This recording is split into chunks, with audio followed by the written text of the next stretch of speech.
Eleison Comments by M.G.R. Williamson. Number DCXLV, 645. November 23, 2019. World sliding. Who can imagine all Amazonia's trees clapping their hands? Just watch God do it, with ease. It is not just the Society of St. Pius X which is sliding, it is a whole world that is sliding, within men's souls.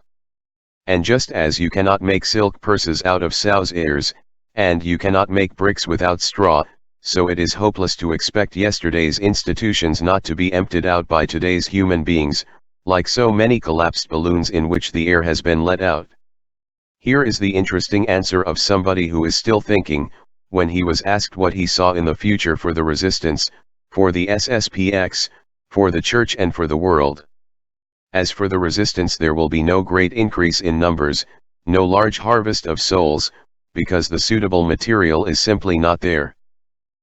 How can you make anything Catholic out of people who have little or no idea any longer of true and false, of right and wrong, of what truly needs to be resisted?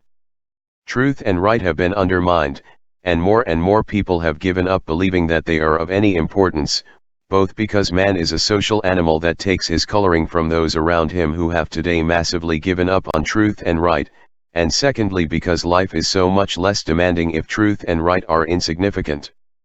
I can then go with the flow, and there is nothing I still need to resist. As for the SSPX, if Bishop Felley is fearful, his fear will spread to the rest of the society and from there to the rest of the church. Insofar as the Archbishop's Society was in its heyday, the stiffening in the backbone of the Church.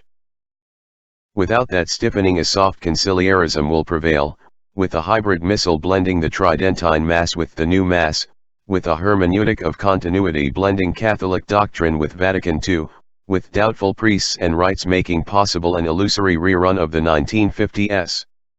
And so the Church will end up with nobody still telling the truth, and the light of the world will give out only a dim and optional glow, and the salt of the earth will be powerless to hinder the universal corruption. The world will consequently become more and more degenerate, more and more willfully artificial, because the Church was the supernatural protector, by grace in men's souls, of everything natural in God's creation. And in this new world order even the remains of the true Church will continue to be persecuted by today's passive-aggressive intimidation. Beneath an appearance of passive toleration, the reality is one of relentless pressure to conform. You had better be politically correct, like everyone else, or we will make you an outcast. To this pressure from without corresponds a mysterious weakness within the modern mind which cannot hold on to any truth. The devil then gets inside at the natural level, and swings minds to the left, away from God, making Catholics doubt themselves. Who am I to say that Archbishop Lefebvre was right? Were his enemies really evil? Who am I to judge? And in this state of mind, it is easy to betray. It was the Council of the 1960s which let loose the confusion in the 1970s, and it has had another half-century to spread since then, with the SSPX secretly working for the enemy for the last 20 years. This vision of the future is dark, but it is a realistic forecast on the merely human level. Fortunately, God is God, He does indeed exist, and His thoughts are not our thoughts, nor are our ways His ways, for as the heavens are higher than the earth, so are my ways higher than your ways and my thoughts than your thoughts. Isaiah LV, 8-9. Nor will this God be frustrated by the machinations of men.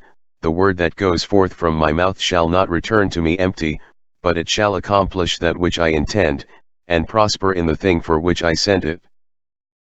For you shall go out in joy, and be led forth in peace. The mountains and hills before you shall break forth into singing, and all the trees of the field shall clap their hands. Instead of the thorn shall come up the cypress, instead of the briar shall come up the myrtle, and it shall be to the Lord for a memorial, for an everlasting sign which shall not be cut off. Is. LV, 11-13. Kyrie eleison.